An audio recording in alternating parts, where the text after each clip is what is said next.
Hello lovelies, I am back with a tarot reading this time for a change, and it's for the month of May 2022.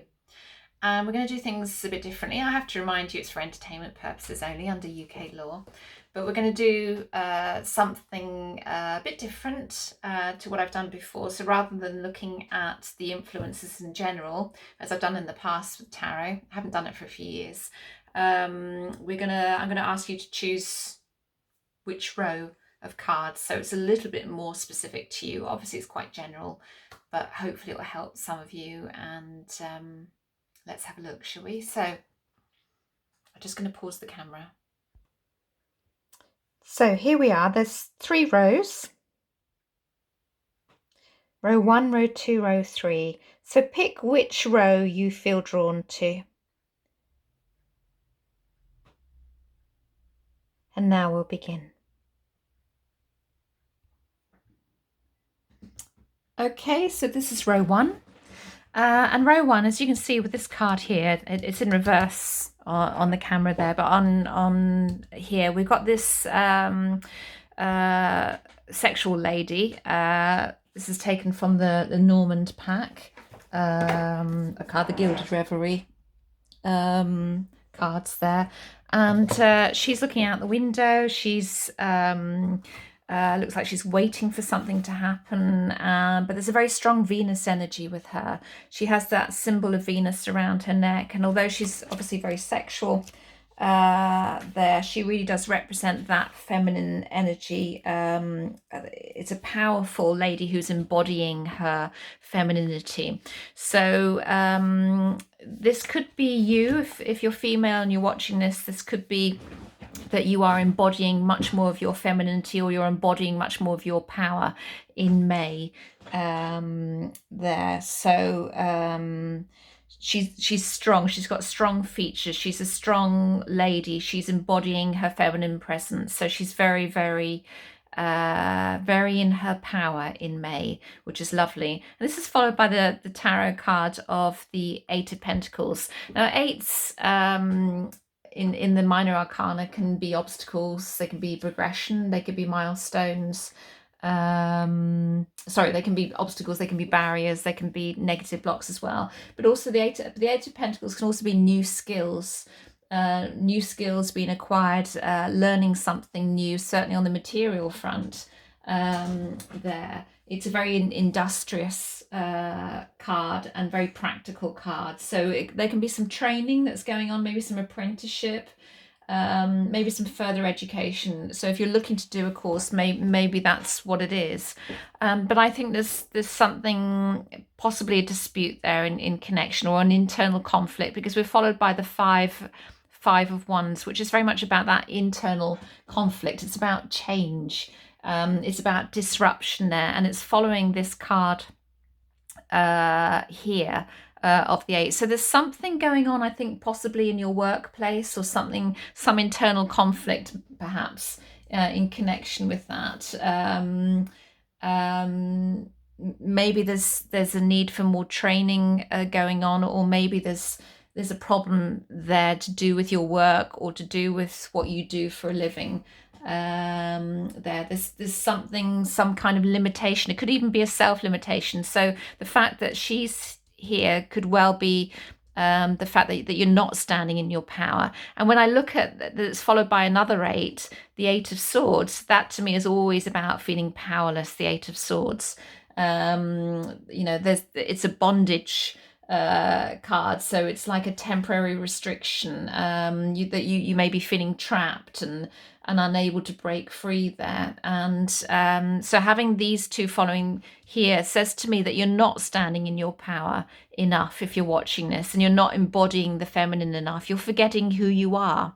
So there's this sense of obstacles here getting in the way, especially having sort of a couple of 8s there as well. So I think there's something going on about you not stepping fully into your power there.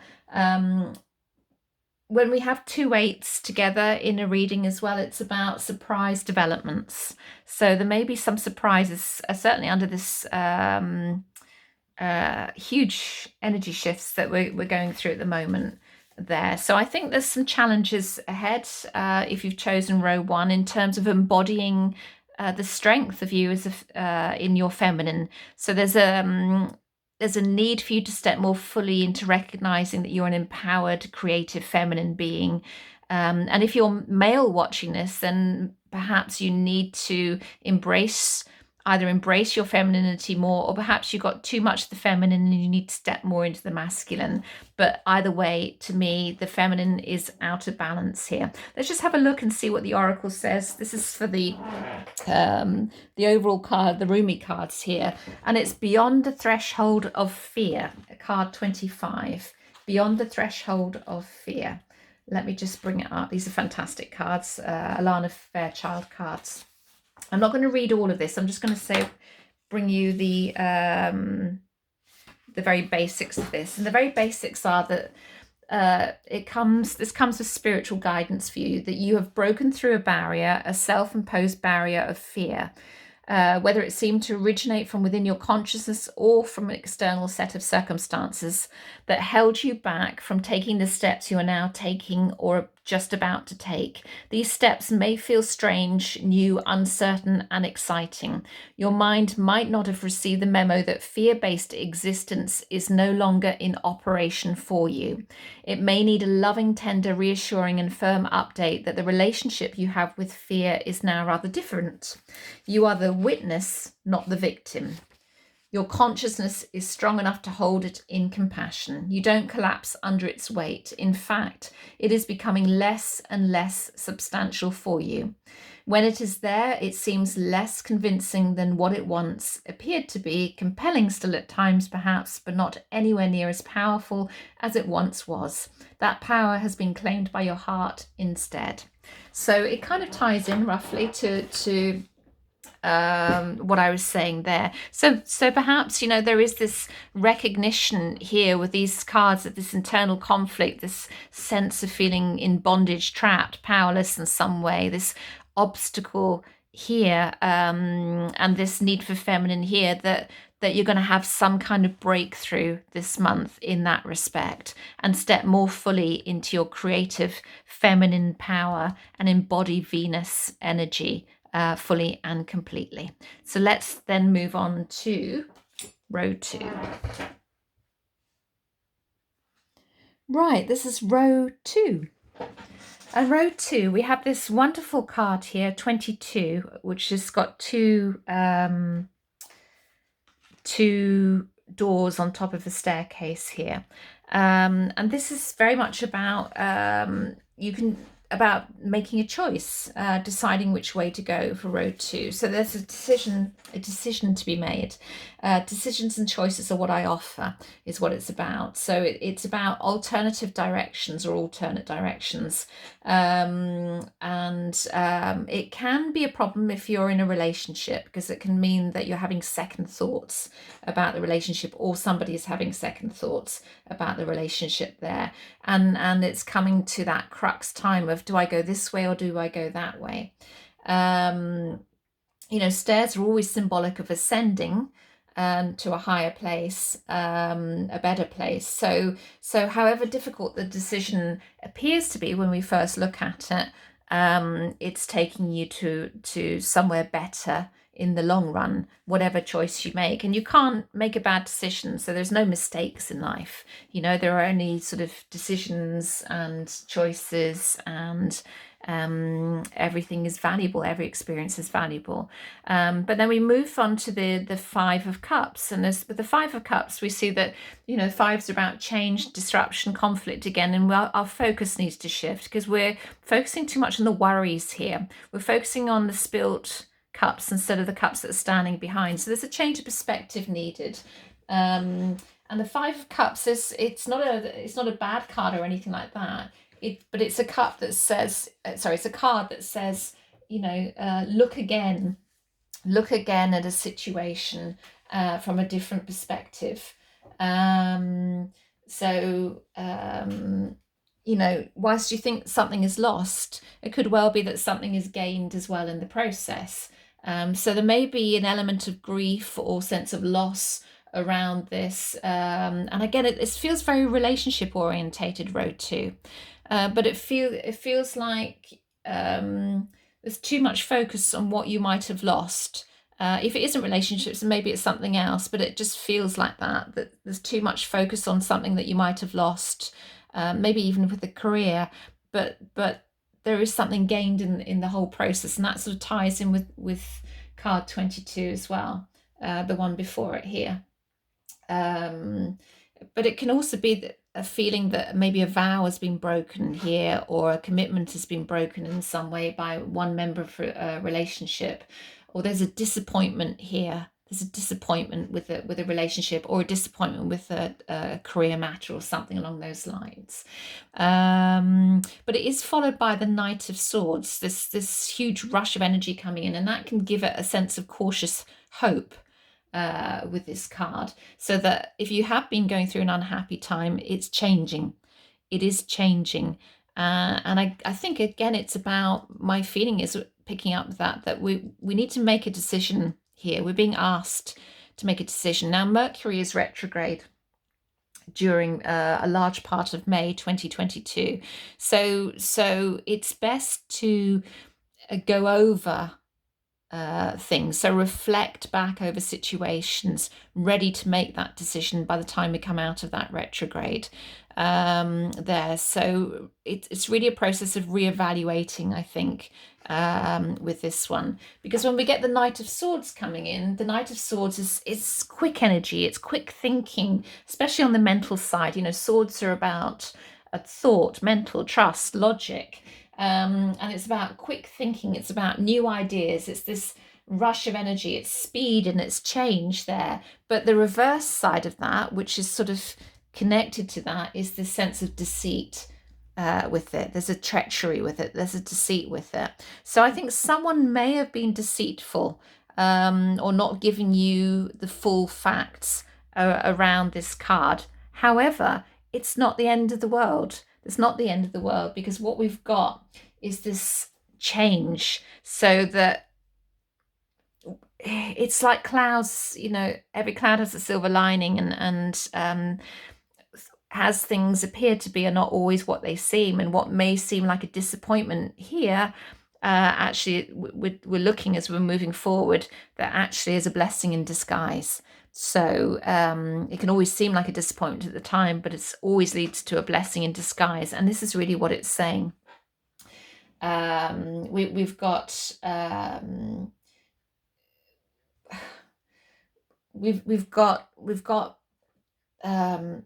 a real rush, like a powerful rush of energy coming in, and it's like fresh air. It's like the rush of fresh air with the Knight of Swords. And again, a sense of surprises, maybe surprises coming in that as with row 1, that might be surprising for you. Obviously, that's what surprises are. And then we move on to 6, the 6 of Swords. So again, we're still with swords. So we know there's some challenges coming up. But we are very reflective in May. That's okay. We don't have to start anything new there. We can reflect, and we can put some things to bed, I think, in May. So the sixes are about persevering and overcoming obstacles, and really moving forward. And the 6, especially in the mental side, again, because we've got the swords there, which is that thought process, the mental process, the trusting. So we're moving forward. So we've had all this disappointment and potential deceit, and we're like forced to make a decision maybe, but we're moving forward. It like I said, it's like a blessing in disguise. And that brings a sense of harmony with it. So I think as we're getting towards the end of the month and the end of the Mercury retrograde, we have this sense of harmony coming in. It's also a very tenacious card. So it speaks of, again, persevering. No matter what's gone on here, persevere through it. It'll be okay. It's a very peaceful card. It's a very calm water. We're moving forward in a new way of thinking. We're thinking in a new way, and we're moving into new territory. You may even be doing some travel, some of you, and there's a real sense of calmer waters and harmony with that travel. So it can be travel in the mind as well there for this. But it's movement. It's movement, and that's the main thing. We've got, following this rush of energy, we've got this movement there as we're moving forward into a new way of being, a new way of thinking, and potentially there's journeys for you as well. So you may be traveling as well, and it's a restorative journey. It's a peaceful journey. It's a good journey for you, should we say. It's a good trip. So there's a sense of peace and harmony potentially during the trip and after the trip. So that's wonderful. So let's look at this card 1 under the Rumi card. So it's card number 6 and it's 1. Let's just get the main message of this. Okay, so let's have a look. So there's a couple of paragraphs that bring guidance. So one of them, the first one is, there is a friction or conflict within you or your life right now, which is really saying what I said, isn't it, there? A sense perhaps of being pulled in more than one direction and confusion because of this. You are questioning which path to take. There you go, that confirms this card. Which path to take, this way or that? What if you choose this path and it turns out the other would have been better? But how can you know what choice, if any, is most needed in your life? So many questions. Your mind is scurrying. There is no other word for it. Backwards and forwards it goes, to and fro, trying to settle upon the truth. There you go. It's all these. And the advice there is to surrender it, give it up. The truth you seek is this: you shall be. Wonderful advice. And the other guidance that comes with it is, there is a resolution and a perfect coming together of elements in your life that might have seemed disparate or in conflict. Something you've been trying to integrate is so very nearly ready to click into place. Perform the sacred honoring ritual that's within this book and stay with your process. The coherence, the integration, the balance and coming together you seek is on your horizon, approaching you swiftly now. And that just confirms all the other cards there before it. So I think May for you is going to be a month of reflection and making some decisions ready for when the retrograde is over, and then moving forward. There is a swift resolution, whatever it is. Fascinating if you chose that. So let's look at row number 3. Right, if you've chosen row number 3, these are the cards for you. We're starting off with the anchor. Wonderful card there, beautiful card. The anchor is very much about stability. It anchors you, that security, that stability, bringing you that sense of peace of mind. It's a very abundant card as well. There's this fish on the anchor, and it reminds us that, you know, all the effort that you're putting in will pay off. So there's a sense of abundance, there's a sense of wealth in this card. If you look at the seagull, there's a sense of either dropping anchor, you know, reaching land because the seagulls are there. So there's land ahoy sort of thing, and hence the security. But equally, there's also, or conversely, should I say, there's also a sense of raising the anchor and we're off we go. So it's a real sense of a card of assurance for you that you not only are protected in times of need, but there's a real sense of strength and security and stable. It's a very stable card. It's a lovely card and a very abundant card. So that's a really great card. And it's followed by the Knight of Pentacles. And again, the Knight of Pentacles is, again, is about taking steps towards security, would you believe? So I love it how all these different cards all come together. So it is about whatever it is, you're moving towards that real sense of stability and security with this card. It can stand for savings as an abstract, loans perhaps, investments, that kind of thing.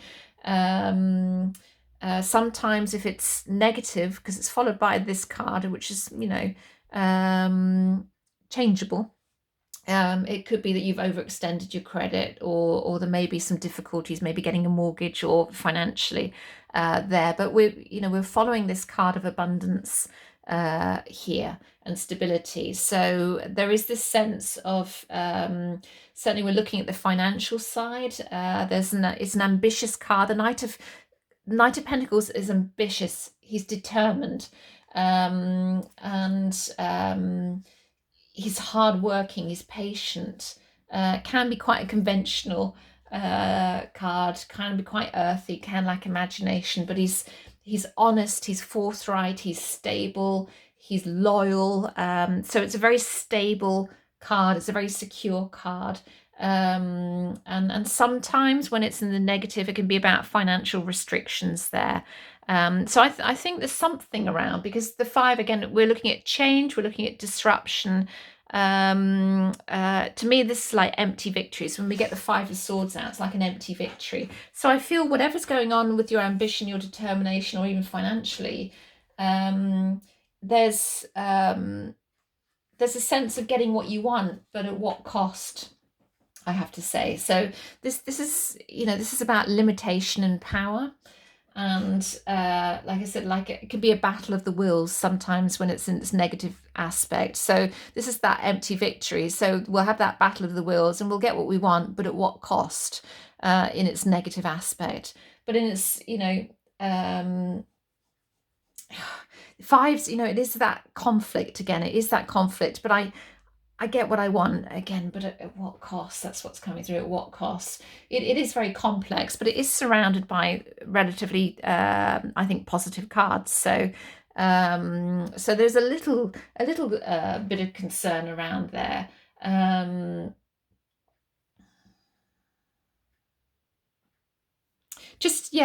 would say just watch, how the stability, how the security is coming about, and connections with the financial side. Just be careful and just double check everything, especially because May is, the most of May, we're in Mercury retrograde. Just make sure that you double check everything if you're going to sign on the dotted line there, and that be absolutely certain that you're getting what you want, or rather getting what you need, not necessarily what you want.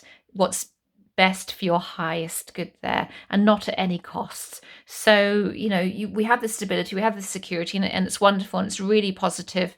Just want to make sure it's coming from the right place there. So there's nothing bad or anything like that happening. We get what we want, but at what cost? So just double check, and especially during Mercury retrograde, we don't really want to be signing documents if we can help it during a Mercury retrograde, because it usually means that there's going to be some issue will come up at some later point. I remember buying a TV, actually it's technology as well. Mercury retrograde applies to communication, travel, technology. And I remember buying a TV during a Mercury retrograde, and it blew up. So there's that's a good analogy for people I know bought things during Mercury retrograde as well. Can have problems later on, but you just need to be aware of it. Sometimes you can't help it, and that's just the way it goes. Now, Page of Wands, for me, there's always an important message coming for me, Page of Wands.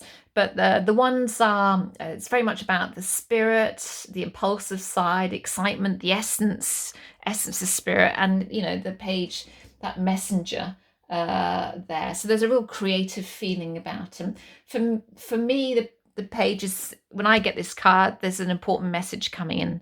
But that's the way that I look at it. But the Page of Wands is about the dawning of creativity and a real big upsurge of energy coming in. So it's about opening up, and it can be about short invitations, short trips and invitations, not short invitations. Lots of lively conversation, but in its negative aspect following this, it can be about delayed communication. So if you're applying for a loan, or you're applying for a mortgage there, or you're buying a house, or there's something to do with the financial side, maybe even work, with these two cards, I would say maybe there's a slight delay going on. But the thing is that delay will be in your favor because you don't want to sign anything during a Mercury retrograde. So I would say that's what's going on there. There may be something disruptive. There may be communication that's gone awry with somebody as well. So just watch that there during that Mercury retrogrades, because that can be reading and writing difficulties as well. It can be in its negative aspect, and especially following this card there, and because we'll be in a Mercury retrograde for most of the month, miscommunication. So just watch that miscommunication, especially with financial matters. And let's just look at that Sacred Union, which is card 19, and see what that says, and see if that pulls it together like the others did. Let's see, card 19. So again, we've got a couple of paragraphs for advice. So I'll go for the first one. This oracle comes to you as a portent, a sign of that which is to come, and also as a confirmation of your spiritual journey thus far. It's the Sacred Union here, this card. Just Sacred Union, yes. Yes, just checking. Okay. You've been working to integrate the masculine and feminine energies within. Oh, perhaps you have not used those words, but you have been attempting to find the balance between living a surrendered life and leading from the heart, and then knowing when to take the initiative to set something in motion, and when to put your body, mind, and soul into getting your shoulder behind something to push. You've been working hard to surrender attachment to plans and how you think things should go. Instead, you have intended to show it up for what it is, to seek out the genius of life through unconditional acceptance instead of judging and fearing, resisting what is, as though it were a big mistake, perhaps caused by ignorance within. No, you do not seek to hide from love anymore. You have been learning step by step how to embrace it and allow it to embrace you. What a journey you are taking, beautiful, lucky angel. So your confirmation is this: you are growing, you are evolving, you are making genuine shifts in consciousness that are allowing you to change the way you are in the world, to become freer, more loving, wilder, more divine. And I'm just jumping through the paragraphs to this next one that says, the oracle also comes with a particular piece of guidance for you.